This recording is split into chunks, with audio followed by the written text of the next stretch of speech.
প্রিয় ভিউয়ার্স, এটা একটা নোকিয়া 105 মোবাইল। এই মোবাইলে অনেক সময় দেখা যায় যে কল দিলে রিংটোন বাজে না। তো কল দিলে যদি রিংটোন না বাজে, এই ক্ষেত্রে কি করলে আপনার মোবাইলের এই সমস্যাটা দূর হবে আমি সেটাই দেখাবো। তো এর জন্য আপনারা চলে যাবেন আপনাদের এই নোকিয়া 105 মোবাইলের সেটিং অপশানে। দেখতে পাচ্ছেন আমি সেটিং অপশানে গিয়ে যাচ্ছি।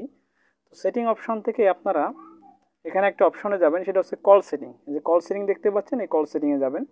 তারপরে এখান থেকে নিচের দিকে নেমে দেখবেন নো স্ক্রিনিং লেখা আছে। আপনারা দেখতে পাচ্ছেন নো স্ক্রিনিং লেখা। তো এই অপশনটাতে ক্লিক করবেন। ক্লিক করার পরে এখানে কয়েকটা নাম্বার থাকবে, দেখতে পাচ্ছেন। এই নাম্বারগুলো ডিলিট করে দিবেন। ঠিক আছে, মানে যে কয়টা নাম্বার থাকবে আপনি প্রত্যেকটা নাম্বার ডিলিট করে দিবেন। তো এই নাম্বারগুলো ডিলিট করার পরে এরপরে যখন আপনি মোবাইলে দেখেন আর কোনো নাম্বার কিন্তু নাই এখানে, নো স্ক্রিনিংয়ে আর কোনো নাম্বার নাই। নো স্ক্রিনিং দেখতে পাচ্ছেন এই যে। তো নো স্ক্রিনিংয়ে আর কোনো নাম্বার নাই, এখানে ইমপিটি লেখা আছে, দেখতে পাচ্ছেন। তো এখন যদি আপনার এই মোবাইলে কোনো কল আসে তো সেই কল রিংটোন অবশ্যই বাজবে, কোনো সমস্যা নাই।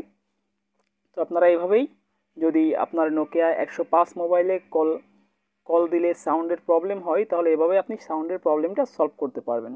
ধন্যবাদ।